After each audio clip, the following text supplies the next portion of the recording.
The Seventh Age, Dawn, by Richard Heinz. Read by Paul Inman, author of Ageless. In production by Inkshares Publishing, and available for pre-order on inkshares.com. Chapter 1. The adrenaline caused his heart to race faster, as sweat endeavored to form on his face, only to be whisked away by the cold winds of the creeping November winter in Chicago. 21 floors high, Mike Auburn stood on a 6-inch I-beam, looking at the city below him. The sun, blood red on the horizon, added a grim look to the city when mixed with the swaths of people leaving their daily jobs. Go back home to your reality TV and frozen pizza, Mike thought. I'm out here for a reason. I can't turn back now. He reached down and decoupled his safety harness, inching further on the beam. Worn, duct-taped boots gripped the cold iron beam as he leaned over to look down before performing a slow balancing act, inching further out. Arms stretched out to each side, Mike's fingerless gloves offered no protection against the biting wind. With each gust of wind, his heart jumped as he calibrated his balance, daring himself not to look down and keep pushing himself further out than he had the last time. One more step. One step. Fuck it. Just get out there, man. Quit screwing around. What's the worst that could happen? 14 seconds of free fall? He broke into a jog, which turned quickly into a sprint, one boot after another pushing him forward, closer to the concrete void below. Fear of the fall, that tumbling sensation when you're turned upside down with no sense of control, spiked instantly in him as he came to the end of the beam without stopping his sprint. His red dragon bandana, already soaked with sweat, flew off due to a gust of frozen wind. Instinctively, Mike shot his arm out like a cannon and grabbed it. For a single beat of his heart, his destination of oblivion forgotten. Claws of gravity latched him as the city below attempted to claim one more soul for her bloody belly. The world turned gray as Mike began his descent. Chicago was ready to embrace her soon-to-be shattered lover's body when his training as an ironworker kicked in, hooking his knees around the beam at the last second. Gasping for breath as every bone, muscle, and he was pretty sure, organ tried to grab for safety. Mike steeled himself to embrace the feeling rushing through him and kept his eyes wide open. There! Right there at the edge of death, Mike saw it. The decayed city of Chicago, covered in ash from a fire that raged nearly a century ago. The buildings around him exposed their flaws in construction, their secrets laid bare like an old horror. He took them in, along with the ghosts of the past. His son, down below in the streets, standing in the middle of the street with the look of surprise on his face before the yellow cab would speed through the red light. He saw his first girlfriend being strangled by a necktie from an executive she was cheating with in an office building across the street. His wife in a cherry dress, paralyzed with terror before a crane would fall. Everywhere he looked in that fleeting instant showed the death in his life, frozen in their moments of time. Countless lives lost over his years, which weren't many at his age of 28. Here, on the precipice of death, Mike could see them, if only for an instant. The sharp pain in his knee jerked him back to the situation at hand, dangling 21 floors up in a new skyscraper being built for some obscenely rich bank. People the size of his thumb walking below him, too interested in their cell phones to look around at the wonder of this city. Mike pulled his other leg around the I-beam and dangled there, taking in the sights of the city and his past. The wind whisked away a few tears. He used his bandana that almost cost him his life to clean his face. I had it for a second. I can feel it. I can see the afterlife. Death can't be the end. Why not just let go? It was the sight of a cigar being lit in the building across the street that paused the thought. The warm, orange glow didn't provide enough light to make out the figure as the red hue of the setting sun obscured the view inside.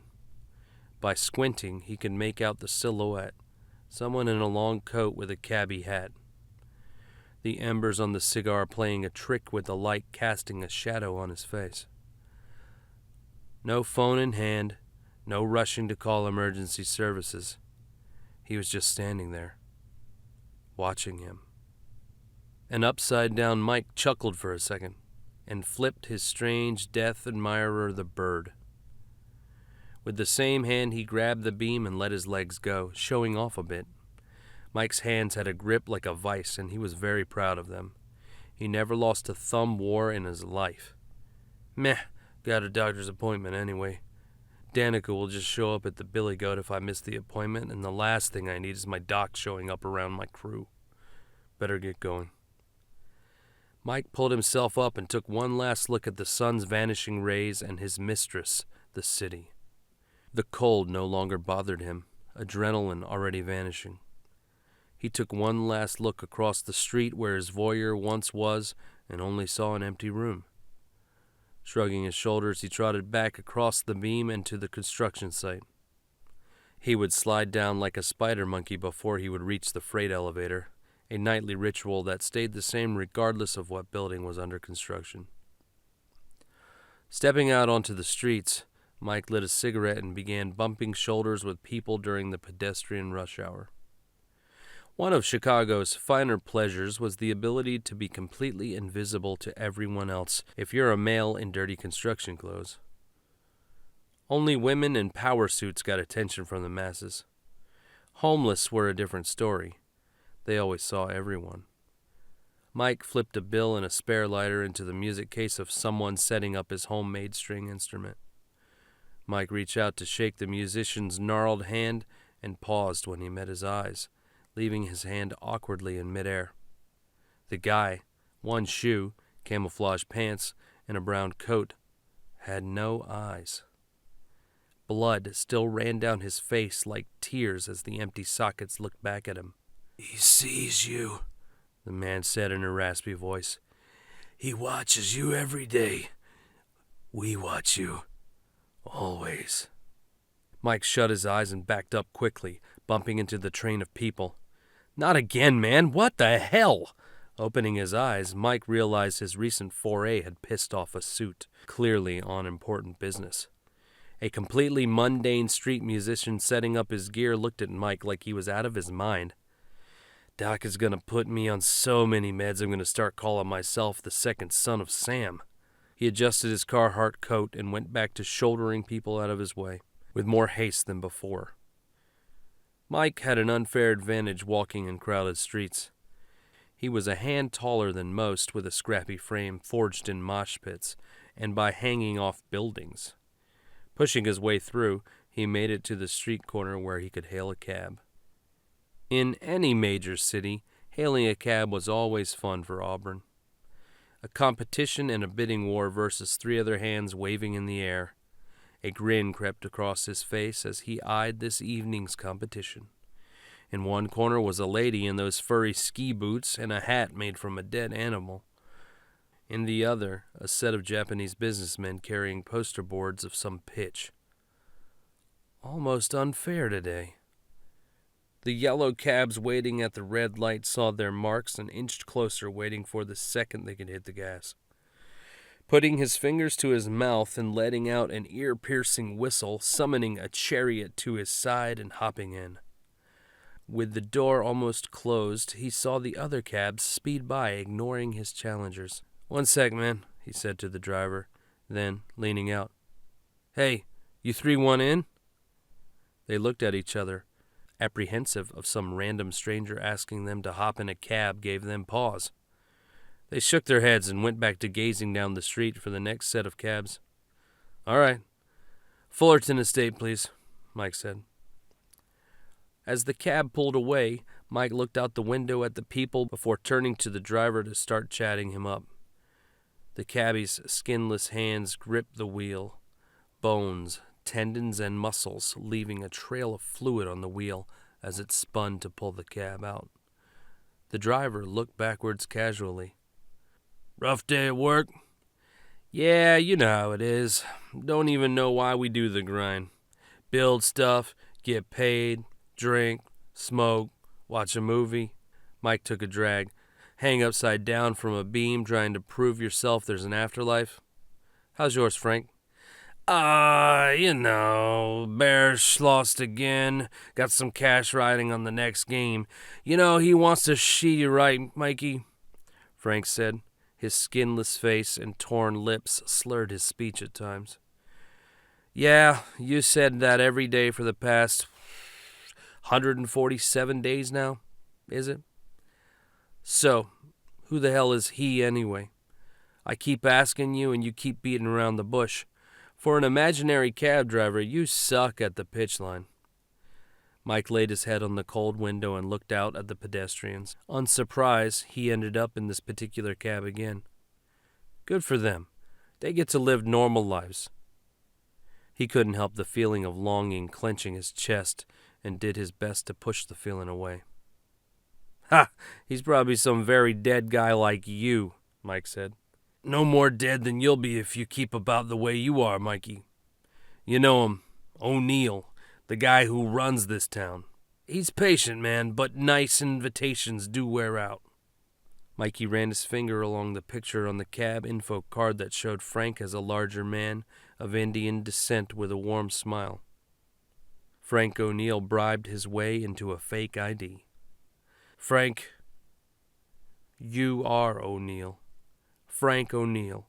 It says so on your card back here. And you've been dead since the 60s.